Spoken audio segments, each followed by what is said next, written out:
Welcome everyone to Bendy and the Ink Machine.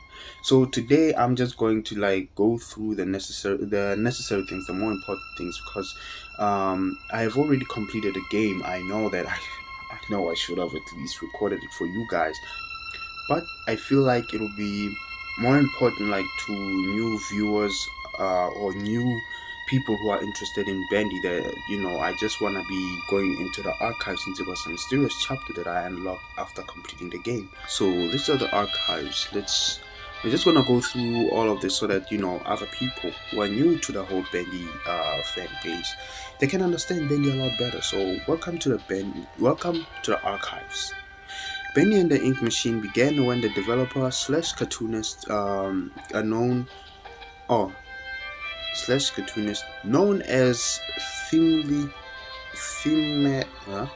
Themately experienced themately experienced with bringing a sketch 2D into a 3D world, but turning the idea into a horror game. Chapter one of the game was created in a little under a week, which is shocking because this game looks like it took quite a while. With developer slash writer, with developer friend, Mike Mood, and released on Friday 10th in 2017.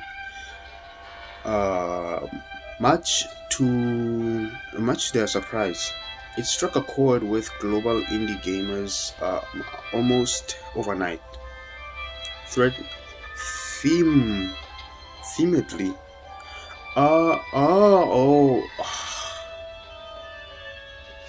The meatly, the meatly. That's what I meant to say. The Meekly and Mike Mood decided to drop all to drop all other projects to work on Bendy and tell the most unique ink story. That's actually awesome. They actually left everything just for this one thing that they knew was going to succeed. The entire game was completed a chapter at a time. Oh, in a year and a half. Oh, so that means each year they released a new chapter. No, each time they are done with a chapter, they released a new one. So for them to complete the game and release the last chapter, or maybe the archives, it was like a year and a half later. By a small but decided dedicated group of indie developers. Although the concept and story remains as originally intended, the game changed over development as characters and models were refined from their entire thrown together versions. The archive is a peek behind the scenes of the process. Okay, so from now we all know what all this is about, right? The archives. But right now, I just wanted to break down, to read through the archives before I can actually go through the game again, so that we can all understand the characters. But before we all go to this side of the characters, I think we should start that side because yeah, no, wait. This side is the bendy side. So I feel like you should start on this side, which is the side for the other characters. The bendy side, uh the bendy side will see it after I start over here. So for all those who actually haven't seen a playthrough or something about Bendy and the Ink Machine, this is gonna be kind of a spoiler. But for all those who know but still don't know the characters that much and well, I know that many of you have also unlocked the archives, but hey, this is just for you to pass time by. Go ahead. Don't forget to click the like. Don't forget to subscribe. Don't forget to make sure that you get more content like this from me. So yeah, Brute Boris. I also remember that Boris was actually one of my favorite characters. For me to actually lose Boris like that was very, very emotional. It was kind of emotional because of he was that character I connected to in many ways. Los Angeles monstrous brute Boris. Its monstrous brute Boris was one of the biggest surprises of Chapter 4. Um, his design was roughly based on the Frankenstein monster, but with a more unfinished appearance. Alice took parts from within him and substituted things that his body is rapidly rejecting, and that is why he looks like this. And I was kind of sad that like they did this to him, and I had to be the one to stop him and end his life. It was very, very tragic. And this is how he looked like before everything, before the mishap. Boris, my friend, I will always miss you. Okay, Boris the Wolf. Wait, is there an option in the game where I can actually save him? Because if there is, like, I really wish there was. I really wish there was an option, because if there is, it would help a lot. Boris the Wolf, a friend to the end. Oh, he was a true friend. Was designed using various references from cartoons of the 1920s, a East Coast animation style.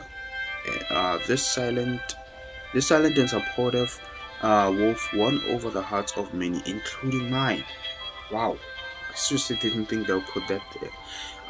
Although at times there was a headache for the development team due to his AI taking on a mind of its own during production. Okay, I'm just thankful that they were able to put it all together, because if they weren't able to put together the AI, then Boris wouldn't be existing right now. He wouldn't be where he is as the beloved character. Beta Boris. Why was he looking like this though?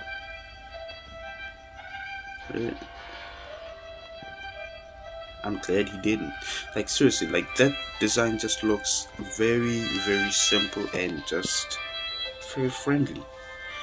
Papa was the original name of the character that eventually became Boris the Wolf. This early version was released with chapter 1.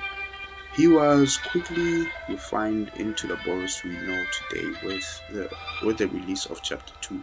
So he was supposed to appear in chapter 1 as well, but they just decided that no, you know what, it'll be much better if he appears in chapter 2, which they did quite well, because in chapter 2 there was, and then we had this guy who had an issue with me, which his name was Tom, and I thought was Boris' replacement. Is it though? Comment down below if you think that Tom was Boris' replacement, because they have they have quite they have quite similar features, but I'm just happy that I have a friend like Boris. So yeah, this is Tom. Here is Alice Angel, the normal one, the one that actually helped us, along with Tom. They both helped us to the end, and we were able to like find our way through and be able to defeat, the final enemy, which was Bendy. And then this is Alice Angel 2. I mean, as well, not 2 as in the number, but also Alice Angel. But she's the one who created the brute balls right far off there at the corner. And then we have these ink guys. Oof. Seriously creepy.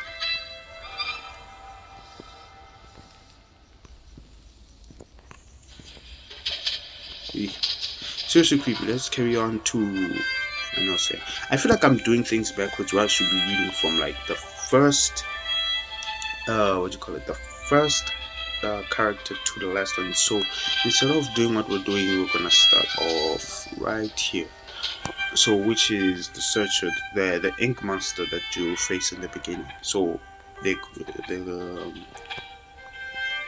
beta searcher, early in development, with just a few weeks to create chapter 2, the beta searchers were designed in record time before using fully retooled, without being fully retooled, before being fully retooled later on.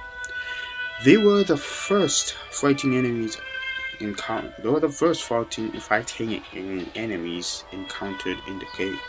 Yeah, but then I like how they made them right now. The fact that they are like this tall and no longer that short. They looked like they had a bit more character to them, which I love. Final Searcher. The Final Searcher we far more with were far more robust in appearance. They were smoother with better ink effects and more human appearance. Yeah, this one was much darker. Didn't have that much shine like this one. This one appeared with a bit more shine, and I didn't even realize that they look like they have tiny horns. Then we get over to Sammy, the guy who was against the main character for some reason. And oh yeah, the fisher, the striker, and the pipers. The small guys that are kind of annoying to get through because they take more damage than the searchers. And I don't know why they didn't put like a description of them. Why they didn't put them down here. With the first appearance in Chapter 2, fan favorite Sammy Lawrence became a terrifyingly entertaining character. When his slim body was deemed not threatening enough, he was redesigned and given a better skeletal rig for more advanced animation. Yeah, he looked quite skinny here, and his mask was very shiny. Not like in this one where his mask was just like that. Yeah, his mask. Oof, I feel like if I were to stare at him face to face, he'll always blind me with my light. But here, look at how his physique has changed. Plus, his height. Like here, he's slightly shorter. Here, he's slightly taller, and has more shine to him. Final Sammy Lawrence final form came complete with a bulked up statue. Oh, and more powerful limbs. Yeah. That's it. The mid songwriter was finally may finally get noticed now, at least by fans. Yeah, because he had issues with all the music that he has made for the game, but yet he just wasn't noticed enough. So, but it's his character relates a lot to like realism to. Oh, wait a minute. Oh yeah, before I get to that, um, to other people who are like suffering from this kind of thing where it's like they don't get the recognition that they want or deserve with the things that they do. So I was wrong.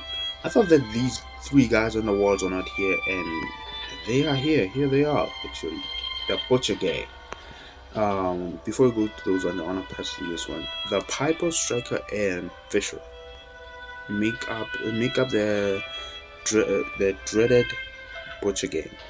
Interestingly, the incorrupted versions of the characters were designed first and then were reverse engineered back into the more family friendly cartoon forms.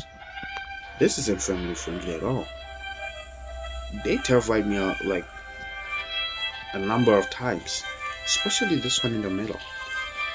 There's one in the middle. Can't do nothing about it, huh? Can you? Okay, wait. Yeah, before we get to the ink machine, the ink machine should be the final thing. Oh, this here was the one that we faced inside. Why didn't they put anything for him for us to read? He's the one that we're going to face in the theme park level. Wait. Oh shoot, I forgot to read about this.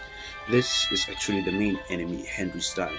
Once an equal business partner of Joey Drew.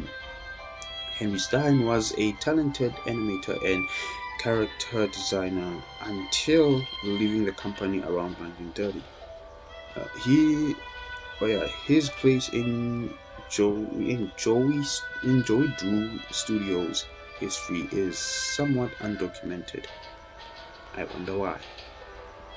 But he is often rumored to be the true creator behind many of the studio's most memorable characters. And you know, that also that also is relatable. Ooh, shoot. Oh, this had a creep to it. I don't know why this. I feel like this should have been in the game. Like, not as the final thing, but as like the basic thing. Like in the first chapter, I feel like this would have been the enemy in the first chapter. The first chapter, or like not full enemy, but like a semi enemy, like like the boss, but before the final boss. If you know what I mean. Okay, concept bendy. This is the first version of bendy ever modeled. It is in the earliest concept. Bendy was much smaller and cuter, with a face that split open to reveal a terrifying mouth. Yeah, and I feel like it was awesome. It was simply awesome because I don't know, like I feel like this deserved a place in the game. Just as we see a peak like the first part. Like I feel like all of these should have appeared in the game like as different levels of Bendy. As if every time you defeat him, he comes back stronger and better. Like uh what's that enemy? This bad guy in just like let me just say just like Frieza in Dragon Ball Z, who like kept on transforming to show his power increase and all of that. Ooh, and I like this name, Alpha Bendy. Alpha. This is the original game use design of Ink Bendy from the earliest version of Chapter One. You know, with no limbs at all, or maybe he did have limbs, just because I didn't experience the earliest version. Well, it is jokingly referred to as bird poop with a smile among the development team. Well, that's not right. They should treat you with the respect, Alpha Bendy, that you deserve. And then we have Beta Bendy. Okay, this was Ink Bendy's final. Oh, this was Ink Bendy's form until I nearly said final form because I was thinking of Frieza again. Until the release of Chapter 4. At, at, at the time, the game received a major visual update, and the title character got a new model as well. But seriously, the way the game is made up, it was quite interesting. That is why I wanted to get my hands on it and play it because it is just stunning. The way it is, completely stunning. But wait, there's one, two, three, four, five characters. Yeah, but I feel like they could have squeezed them like all these different forms in just as like in all the chapters so that this one can appear, these two can appear in the final, like as if this one will transform into that one in the final chapter to make the ending a little bit longer. I know that for some people they don't like an extremely long ending, but some of us do. We cherish a very long ending. Ink Bendy, as we know him today, although similar to Beta Bendy, this upgraded version was remodeled, enhanced with a higher polygon, oops, uh, higher polygon count, and given new ink effect. Yeah, we can see the ink moving there, but in this one, there's no ink moving.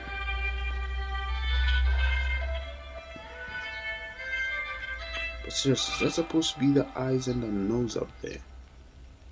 I think it is, but then we come to Beast Bendy. I think I've read all of the others, right? Yeah, I've read all the others. Beast Bendy is the last one, so but he was an incredible designer. I like this. I love it actually. I never thought there would be an enemy like this, and the level. I'll show you guys the level to those who don't know how the level looks like. It is incredible where you actually face Beast Bendy, but I feel like it was too easy to defeat him. It was way too easy, you know. So I feel like they could have done a little more to make it a little bit more difficult, a little more challenging. Beast Bendy, Ink Bendy's horrific final form. Finally, I get to say final form in character 5 pulled away the cartoon facade. I don't know how did we say that facade. Uh, and revealed the demon within. Oh, that's a demon within, alright. Look at those fists. Look at those arms. Oh, I like this. I love this design a lot, actually. The spine looks like Abomination's spine. The horns. Oh, now that's a true demon of the character. But like I said, the game itself was amazingly made. It was seriously well made. I loved it. There were no like glitches and everything. I think maybe I did go through them, but I forgot. Maybe, I don't know. Original Ink Machine. Before the major visual update. Before a major visual update, this version of the Ink Machine was the one used in the game. Much of this machine's iconic, fan-loved design was translated into the final version. But I don't get, like, I know that this game is about the ink machine and all of that, but I didn't see much of it since the beginning. Since the first chapter, I really didn't see much of this. But it's awesome, I guess the focus of the game isn't really the ink machine, but more like Bendy, stopping Bendy and all of these creatures from reenacting and that kind of thing. But that's about as much as I can get from the archives. I think I'll make another episode of this where I actually, run through the game again and see what I've missed, because there's this tool I actually want to use to see if there's anything that I've missed in the first three or the first two chapters. But I'm gonna have to end it here, guys. I really hope you enjoyed. Thank you guys so much for watching. I'm just gonna have to end the video right here. Don't forget that you need to subscribe so that Bendy can have more followers through the channel, of course. And don't forget to leave a like, to help increase, because we're on the road to 1K. So we are building ourselves, we're building the channel, we're making sure that you guys stay entertained. And I love it when you guys just keep supporting, and because I love you guys, I love the viewers, I love the community that is building up from this channel. And I'm just gonna have to say ciao and peace out.